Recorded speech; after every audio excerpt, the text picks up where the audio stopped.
बर के 4 गो प्रकार। बर 4 प्रकार के होल। कौन बर?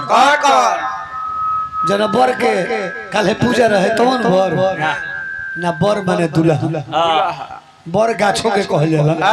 बर के गाछ कल बर पूजा रहल। लेकिन बर के 4 प्रकार होला। 4 प्रकार के बर होले। पहिल का बर, दूसर का बरनाट, तीसर का झरनाट और चौथा का बुढ़ाट। 4 प्रकार के बर होले। तो बर केकरा कहल जाला?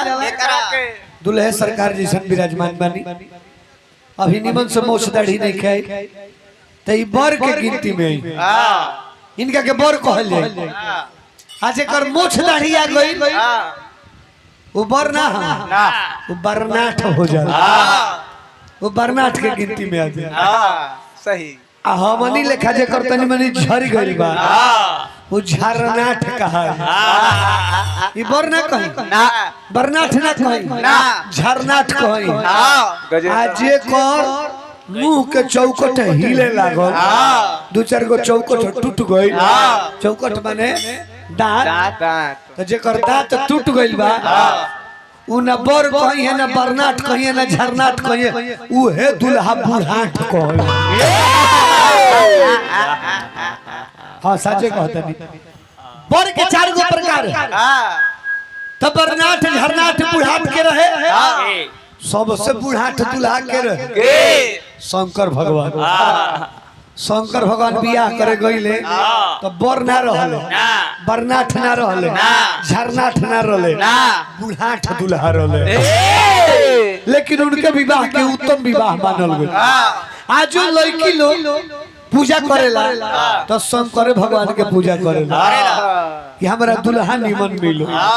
आज लड़का लोग केहू के पूजा करे खूब सुंदर हमारा मेहरारू मिलो तब पार्वती जी के पूजेला ना। यहाँ के तो ठीक कहीं नहीं। भले नीचवा पंसुहिया जतल रहनी है, ओकरा ऊपर 10 टकिया रहल और ओकर ऊपर 20 टकिया रहल। 20 टकिया हमारा के देनी है, 10 टकिया कुल सजिंदा लोग के देनी है। हमने के मिजाज जब देखिला जानू कि नीचे पंसुहिया बा लेके के तो हमने को नहीं पर ध्यान रहेला। हमने के गावत रहिले, ताकत रहिले जे के पाकिट में हाथ लगाओ। जैसे पाकिट में हाथ लगाओ लो हमने के मिजाज प्रफुल्लित हो जाला कि बाबू आयो कुछ माल मिले वाला बा। सोचे लगे ओने से बगली से पंसुहिया निकलो और मिजाज बन जाए कि चलो 500 का नोट भेटाए वाला बा। जब भीरी आई है तो हमने के हाथ में दी है तो हमने के पूछब जाके बोली राउर नाम का हो तो कहे के ब्याह जी नाम के छोड़ी 500 के खुदरा दे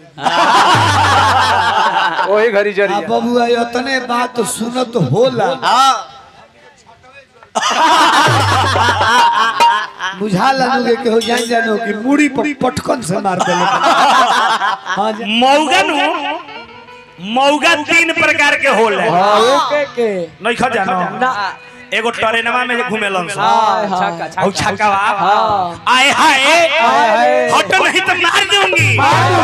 चल 10 रुपए मौगा होल से जानतनी कम तनी सौकरा के अंगूरी देखई नहीं तू भरकल बा। आ तीसरका मौगा कि रउआ के कुछ कह दे आ जब बुझी कि अब हमरा के पेन्हाई तो मंडलिए छोड़ के भाग जाए।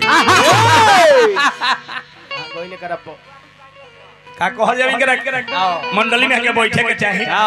हम भैया कहतनी हमरा कहत कि कहां गइल बाप रे बाप तो कहां गइल खोज जो। हम एकरा से पूछी कि अभी तू कहां गइल बारो? हां गाड़ी में तू मुंह मरावे गइल बारो कि मुंह में धरे गइल बारो? महाराज ग्रंथ कहता तुलसीदास कहता है रामचरितमानस में लिखत रहे कि तू एकरा एक आदमी की एगो अंगूरी देखइबो तो उतारा के 3 गो देखाई। कैसे कैसे देखा के देखो एगो अंगुरी अगर रउआ केहू के दिखावत नहीं हाँ तो हई 3 गो रउआ इयर घूमल बा कहते कि रे एगो जेकरा के अंगुरी दिखावत रे हाँ कदी पहले ते सतर्क हो के 3 गो तोरा में घुसे खातिर तैयार बा